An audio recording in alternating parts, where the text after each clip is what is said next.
Perkenalkan, nama saya Syamsunar Syamsuddin dari kelompok 2. Assalamualaikum warahmatullahi wabarakatuh. Perkenalkan, nama saya Wahini Sarah dari kelompok 2 kelas BC 212. Assalamualaikum warahmatullahi wabarakatuh. Perkenalkan, saya Maulana Putri dari kelompok 2 kelas BC 212. Assalamualaikum warahmatullahi wabarakatuh. Perkenalkan, nama saya Anissa Nurul Bagufira dari kelompok 2. Assalamualaikum warahmatullahi wabarakatuh. Perkenalkan, nama saya Nur Anissa dari kelompok 2 kelas BC 212. Assalamualaikum warahmatullahi wabarakatuh. Perkenalkan, nama saya Nur Alia Mujahidah, kelompok 2 kelas BC 212. Assalamualaikum warahmatullahi wabarakatuh. Perkenalkan, nama saya Firdayu dari kelompok 2 dari kelas BC 212. Assalamualaikum warahmatullahi wabarakatuh. Perkenalkan, nama saya Nurul Fauzia dari kelompok 2 kelas BC 212.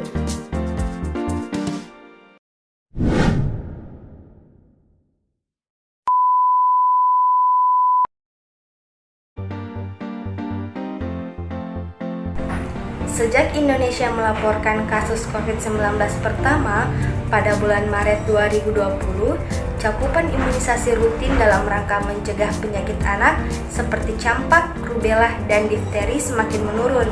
Misalnya, tingkat cakupan imunisasi difteri, pertusis, dan tetanus atau DPT-3, dan campak dan rubella atau MR1 berkurang lebih dari 35% pada bulan Mei 2020 dibandingkan periode waktu yang sama pada tahun sebelumnya.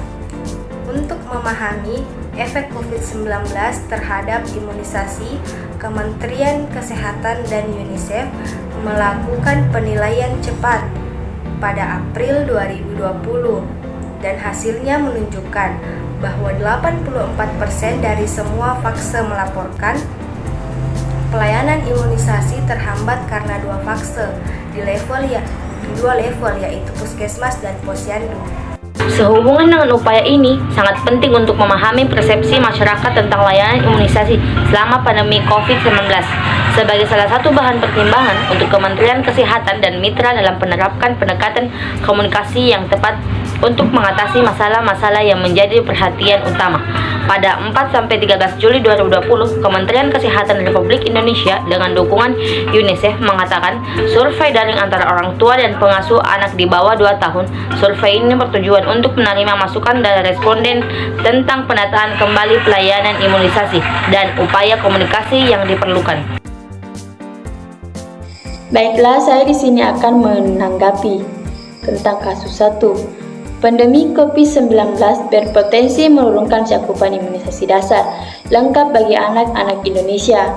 Dengan adanya pandemi, para orang tua khawatir bahwa anak-anak mereka akan tertular COVID-19 jika pergi ke tenaga kesehatan dan fasilitas kesehatan. Ada juga pembatasan sosial berskala besar atau PSBB di sejumlah kota besar beberapa pekan lalu, dan seakan menjadi larangan orang tua untuk membawa anak-anaknya imunisasi. Kementerian Kesehatan dan Ikatan Dokter Anak Indonesia telah mengeluarkan panduan agar fasilitas kesehatan dan tenaga kesehatan tetap melayani imunisasi anak. Adapun 4 panduan yang terpenting adalah: lakukan prinsip jaga jarak fisik. 2. Berlakukan ketat sistem memisahkan anak yang imunisasi dengan anak yang berobat karena sakit. 3. Atur jam kedatangan sehingga tidak terjadi penumpukan orang. 4. Orang tua dan anak selalu diingatkan untuk menjalankan perilaku hidup bersih dan sehat dengan mencuci tangan dengan sabun dan memakai masker di luar rumah. Penyakit hati atau ragu-ragu. Riset terbaru di Lancet yang memaparkan situasi global tingkat kepercayaan masyarakat terhadap vaksin di 67 negara menemukan berbagai faktor kompleks penyebab timbulnya keraguan terhadap program imunisasi, di antaranya politik, sejarah, hubungan dengan petugas kesehatan, dan faktor emosional. Badan Kesehatan Dunia atau WHO menggambarkan keraguan terhadap vaksin atau imunisasi terjadi saat seseorang menunda atau menolak mendapatkan pelayanan imunisasi yang tersedia.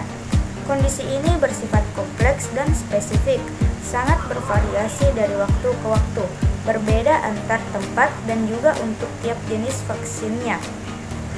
Suatu riset meta, analisis kualitatif dari berbagai penelitian yang sudah dipublikasikan online tentang faktor pendorong keraguan terhadap vaksin di beberapa negara berpenghasilan tinggi, sebenarnya tidak menunjukkan sesuatu yang mengejutkan. Umumnya, penolakan orang tua terhadap vaksinasi bervariasi untuk tiap vaksin, sesuai dengan konteks sosial budaya, keadaan sosial, dan pengalaman pribadi masing-masing. Walau latar belakang orang tua sangat heterogen, pola pengambilan keputusan orang tua terhadap vaksinasi memiliki gambaran yang mirip. Faktor-faktor inilah yang mempengaruhi orang tua menolak atau menerima program imunisasi atau vaksin tertentu. Dari riset meta, analisis tersebut ditemukan pentingnya norma sosial dan dukungan dari kelompok pro-vaksin agar vaksinasi menjadi hal yang normal dilakukan bagi mayoritas orang tua. Ini agar mereka menerima vaksinasi tanpa pikiran berpikir dua kali.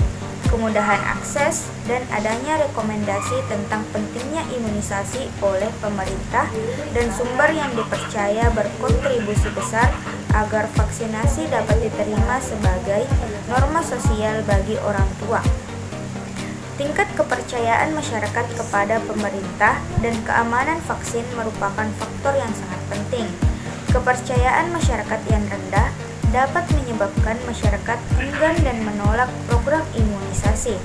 Contohnya di Ukraina, WHO melaporkan adanya kejadian luar biasa campak dengan total kasus mencapai 28.182 kasus dengan 13 kematian hingga Agustus 2018 akibat adanya kecemasan tentang keamanan vaksin, ketidakpercayaan terhadap pemerintahan, dan sistem kesehatan yang jelek.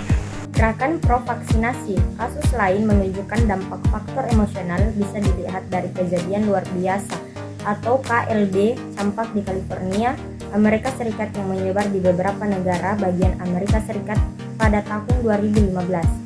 Dari 188 kasus campak umumnya terjadi pada mereka yang tidak divaksinasi karena adanya aturan pembebasan vaksin karena alasan pribadi atau kepercayaan.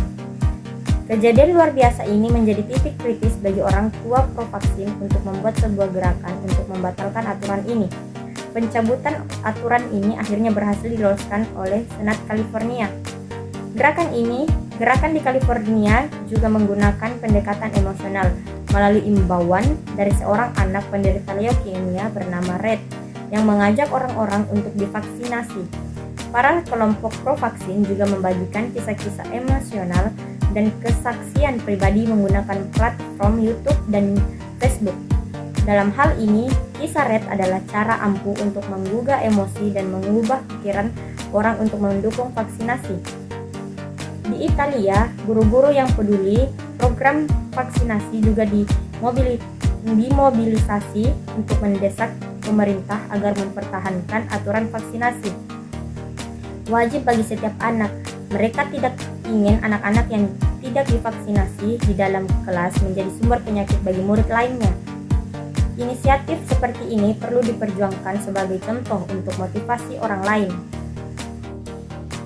Pendekatan persuasif dan melawan hoaks. Investigasi dari BBC terhadap berita palsu atau hoaks di Afrika dan India menunjukkan bahaya penyebaran informasi tidak akurat lewat media massa atau media sosial macam Facebook pada sentimen dan perilaku publik, termasuk merusak kepercayaan masyarakat terhadap vaksin. Kondisi ini memicu penolakan terhadap vaksinasi dan meningkatkan risiko wabah penyakit. Fenomena ini juga terjadi di Indonesia, salah satu negara dengan pemakaian internet tertinggi di dunia setelah India dan Cina. banyak orang tua di Indonesia memilih tidak memvaksinasi anaknya atau menolak vaksin yang disiapkan pemerintah akibat pengaruh hoaks. Rupanya, salah satu topik hoaks yang paling banyak beredar di masyarakat Indonesia adalah hoaks tentang kesehatan. Lebih mengkhawatirkan lagi, 65% orang Indonesia menelan mentah-mentah informasi yang belum tentu akurat yang beredar di internet.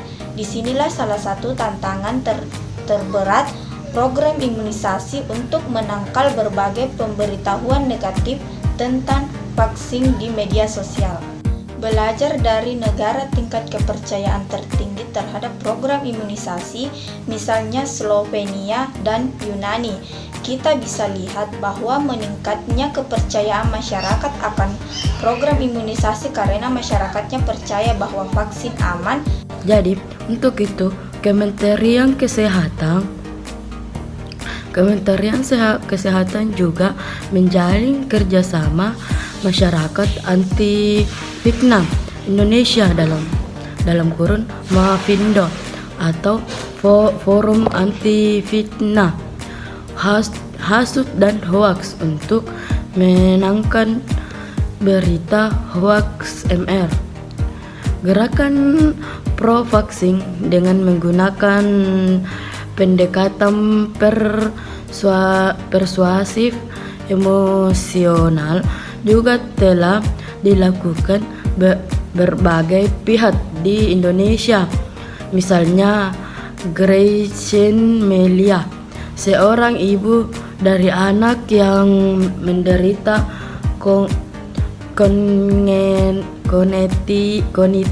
congenital rubella syndrome dalam kurung CRS. Ia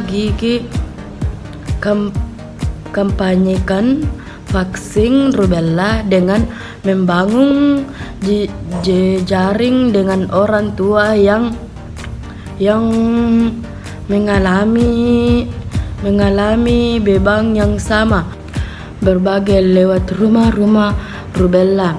Dari sisi birokrasi, Kementerian Kesehatan berusaha keras menjalin kerjasama, termasuk dengan melibatkan kantor staf kepresidenan untuk menyukseskan imunisasi MR.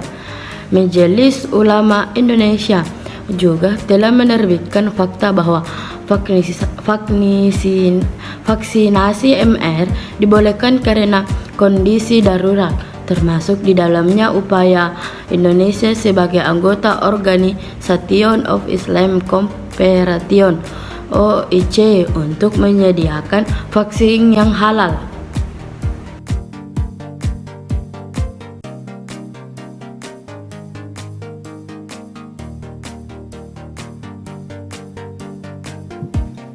Krisis kepercayaan terhadap imunisasi sering terjadi di Indonesia maupun di mancanegara. Hal itu disebabkan oleh beberapa hal, seperti pengalaman orang tua yang tidak mengenakan, perasaan ragu-ragu, dan hoax. Imunisasi merupakan hal yang penting bagi anak karena imunisasi dapat membantu melindungi anak dari berbagai penyakit yang berbahaya, mematikan, dan menular. Untuk mencegah krisis kepercayaan terhadap imunisasi, ada beberapa hal yang dapat dilakukan. Pertama, perlu adanya hotline atau pusat informasi yang mudah diakses, baik itu secara online maupun secara langsung di dinas pendidikan, ruang tunggu rumah sakit, puskesmas, atau klinik, untuk membantu meredakan hoax dan memungkinkan orang tua yang ragu-ragu agar mau memvaksin anaknya. Kedua, perlu penelitian mengenai persepsi masyarakat tentang program imunisasi atau vaksin tertentu. Identifikasi isu lokal merupakan kunci penting untuk meningkatkan kepercayaan masyarakat akan program imunisasi.